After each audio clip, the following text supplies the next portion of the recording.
So how did a Chinese woman receive medical attention during the 15th century? This book, Lady Tan's Circle of Women by Lisa See, explains how. It is based on the true story of Lady Tan Yunxian, who was a female doctor during the 1400s. It's also about the women who supported her and helped her realize her potential. Later, she writes a book, Miscellaneous Records of a Female Doctor, and that is still being used in some medical training programs today. Now, during the 1400s, people in China were living according to the teachings of Confucius. And Confucius had lived 1,000 years before that. But one of those teachings was that females were not worthy of an education. So during the Ming Dynasty, Tan Yunxian was learning how to be polite, how to run a household, and how to do embroidery. And this would prepare her for marriage when she turned 15 years old.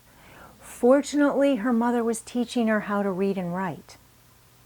But then her mother dies when she is 8 years old. Her father sends Tan and her half-brother to his parents. Well, this turns out to be a blessing because both of her grandparents are medical doctors and they recognize Tan's intelligence and they think that she would do well at learning medicine. Her grandmother also knows the value of a female doctor for the family and the community for two big reasons. During this time period, the wealthy Chinese lived in big palaces, big extended families.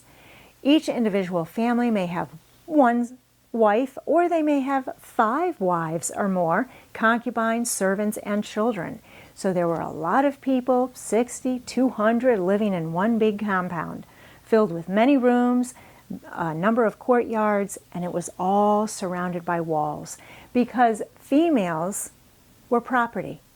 So they were kept within the walls.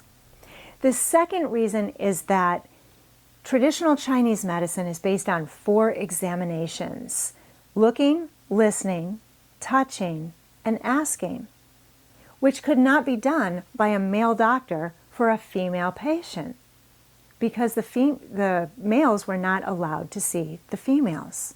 So the male doctor had to stay in a separate room, and a go-between would go back and forth taking questions and answers. It was very cumbersome and it was inaccurate. Doctors also were not allowed to touch blood or dead bodies. So it was the lower ranked midwives who would help the women through childbirth or the coroners with forensic investigations.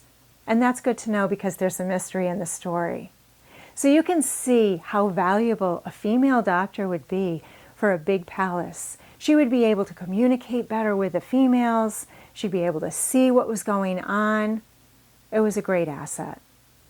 What really interested me about Lady Tan's Circle of Women was learning about the rituals and the relationships as well as the health issues of women during the 1400s, especially the foot binding. I had heard about foot binding before, but I never realized that mothers were the ones to administer it to their daughters, how long it took, how unstable it made the women and really crippled them for life, and that they had to continually keep these feet clean in order to prevent infection. It is amazing what some cultures do to show economic status and sexual attraction. As a Chinese American author, Lisa See does a great job with researching her books. She has a personal interest in Chinese culture, and it's very evident with the attention to detail that she gives for the time period. I think you'll really enjoy Lady Tan's Circle of Women by Lisa See. Thanks for watching, keep reading, and have a great week.